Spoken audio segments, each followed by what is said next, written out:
អ្នកណាមិនល្បី Ford បាទ Ranger ប៉ុន្តែបងប្អូនលើ Ranger Raptor បងប្អូនច្បាស់ជាឆ្ងល់ថាប្រភេទមួយណាដែលឃើញទៅវាធំស្រដៀងគ្នាប៉ុន្តែចង់បញ្ជាក់បងប្អូនថាមួយនេះគឺរបស់កម្រមែនទេបងប្អូនដែលយើងទើបតែមកដល់ stock ថ្មីអាចទទួលបានភ្លាមបាទអញ្ចឹងសម្រាប់ Ford មួយនេះគឺគេហៅថាជាស្ដេចរថយន្ត pick up ហើយបងប្អូននៅក្នុងតកូលរបស់ Ford យើងអញ្ចឹងសម្រាប់មួយនេះគឺគេហៅថា S150 Raptor បាទហើយ S150 Raptor នេះយើងមានភ្លាមមានខ្មៅប្រផេះសបាទជូនបងប្អូនតែម្ដងអញ្ចឹងសម្រាប់បងប្អូនយើងដែលស្រឡាញ់បាទប្រភេទ pick up ខ្នាតធំបាទលក្ខណៈគ្រួសារបងប្អូនអាចជើញបេសកកម្មផ្លូវឆ្ងាយបាទយកប្រឡប់អីបងប្អូនប្រើប្រភេទនេះគឺត្រូវតែម្ដងបាទអញ្ចឹងបងប្អូនអាចមើលបានកម្ពស់របស់ខ្ញុំហើយជាមួយនឹងកម្ពស់របស់ឡានគឺឡានកម្ពស់ជាងខ្ញុំទៀតបាទអញ្ចឹងបងប្អូនអាចជួយមកមើលខាងក្នុងតិចទៅបាទគូវាធំមែនតើអញ្ចឹងនេះបាទ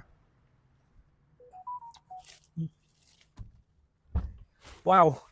ធំណាស់បងប្អូនអើយប្រភេទ S150 នេះគឺទឹកទីណាបងប្អូនអញ្ចឹងយើងអាចដាក់អីវ៉ាន់នេះបានបាទប្រអប់លេខបាទឡើងចុះទៀតបងប្អូនហើយ wireless charge screen បែបប្លែកបាទដូច TV មួយអញ្ចឹងណាបងប្អូនបាទអញ្ចឹងសម្រាប់បងប្អូនយើងដែលគាត់ស្រឡាញ់ឡានបាទ pick up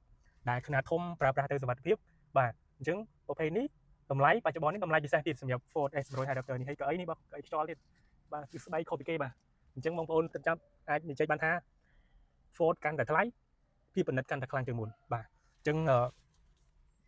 មានប៉ុណ្ណេះសម្រាប់បងប្អូនយើងដែលគាត់គិតថាអូ pick up អាចបើកទទួលបានក៏ S150 Raptor នេះដែរអញ្ចឹងបងប្អូនដែលគាត់ស្រឡាញ់ Ford បាទខ្នាតធំបាទតាក់ទងមកអ្នកលក់ឥឡូវនេះដើម្បីទទួលបានឡានភ្លាមៗហើយអត់រងចាំយូរ